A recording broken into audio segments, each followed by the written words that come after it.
अस्सलाम वालेकुम।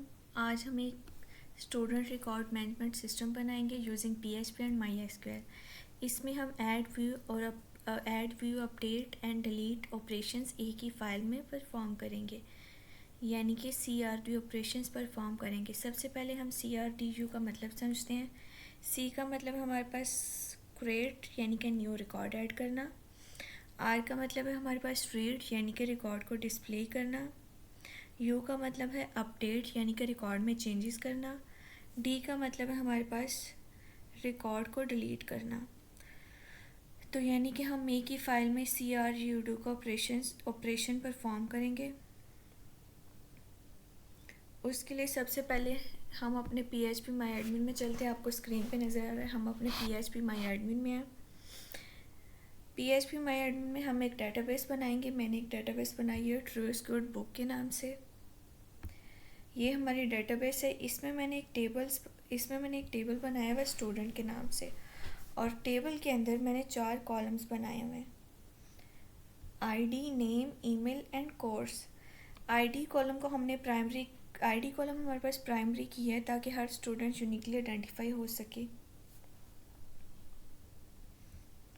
और ऑलवेज मेक श्योर कि आईडी ऑटो इंक्रीमेंट और प्राइमरी की सेट हो, वरना अपडेट डिलीट में प्रॉब्लम होती है। तो ये इस तरह हमने PHP माई एडमिन में डेटाबेस बनाई, उसमें टेबल बनाया, टेबल के फिर कॉलम्स बनाए। अब हम चलते हैं अपने कोड एडिटर में। हम अपने कोड एडिटर में चलते हैं। हम अपने कोड एडिटर में आगे, जैसे कि आपको ये कोड नज़र आ रहा है,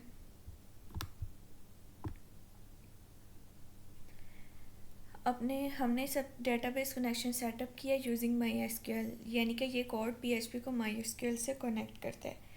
अगर कनेक्शन सक्सेसफुल हो जाए तो कोड आगे एग्जीक्यूट हो जाता है। और यहाँ पे आपको एक क्यूरी नज़र आ रही है, $connect_connect एरर। इसका मतलब है कि अगर फेल हो जाए तो यूज़र को मैसेज शो होगा कनेक्शन फेल्ड। ये हमने एक कनेक्शन बनाया है PHP को MySQL से कनेक्ट करने के लिए, और मैंने इस फाइल को सेव कर दिया db.php के नाम से। और नेक्स्ट हम चलते हैं, हमारा ये कोड है हमारे पास। इसमें हमने ऐड, व्यू, डिलीट ये सब कुछ करवाया हुआ है। अब हम ऐड स्टूडेंट फंक्शनैलिटी देखते हैं। इंसर्ट रिकॉर्ड, ये हमारे पास कोड है स्टूडेंट को ऐड करवाने का। जब फॉर्म फिल करके ऐड स्टूडेंट बटन क्लिक होता है तो हमारा ये पार्ट रन होता है। फॉर्म को डाटा को वेरिएबल्स में स्टोर करता है और SQL क्यूरी के जरिए डेटाबेस में इंसर्ट करता है। यहाँ पे आपको हेडर नज़र भी आ रहा होगा, लोकेशन। मैंने फ़ाइल का नाम CRUDO.php के नाम से सेव किया हुआ है।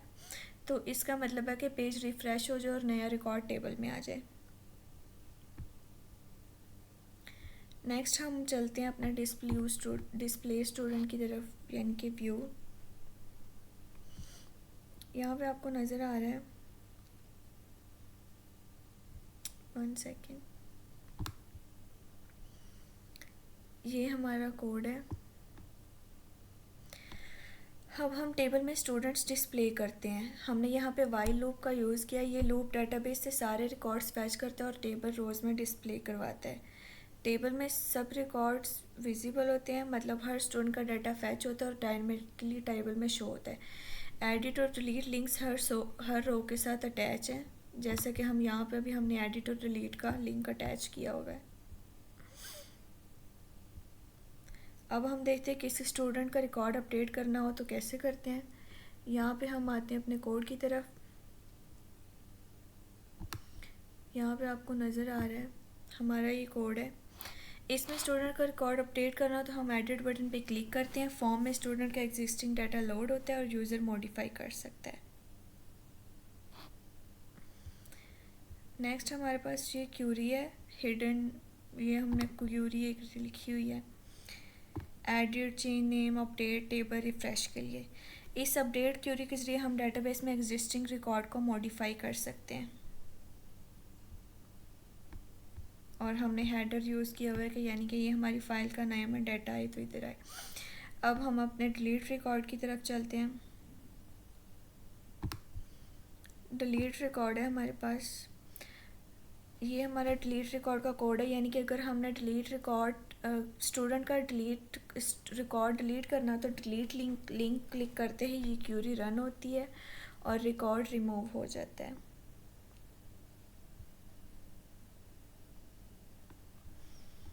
अब हम इस तरफ आते हैं कि हमने अपने स्टूडेंट रिकॉर्ड मैनेजमेंट का पेज किस तरह बनाया है।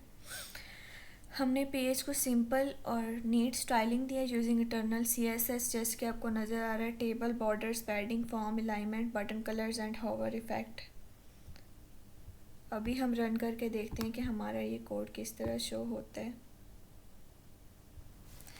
तो ये था हमारा कोड जिसमें insert, view, edit, delete, update सब कुछ हुआ।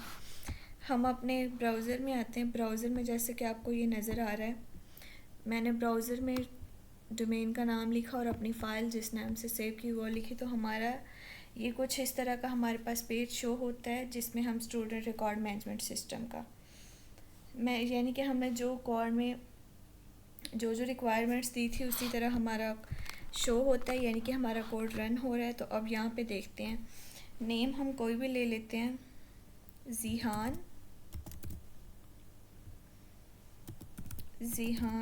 mail.com, और सॉरी यहाँ पे कोर्स हम कुछ भी रख लेते हैं, केमिस्ट्री नहीं, डीबी कोर्स है। हमने स्टूडेंट को ऐड किया। यहाँ पे आप देख सकते हैं स्टूडेंट ऐड हो गया। अब हम अपडेट शो करवाते हैं। हमने एडिट पे क्लिक किया, अपडेट स्टूडेंट किया, हमारे पास अपडेट शो हो गया। यहाँ पे हम डिलीट का ऑपरेशन भी परफॉर्म करवा देते हैं। यहाँ से देखिए हमारे पास ये डिलीट हो गया। तो ये था हमारा student registration management system using PHP and MySQL, जिसमें हमने एक ही फाइल में ऐड, व्यू, अपडेट और डिलीट सब पर सारे ऑपरेशंस परफॉर्म करवाए, यानी कि पूरा CRUD ऑपरेशंस परफॉर्म करवाया। Thank you.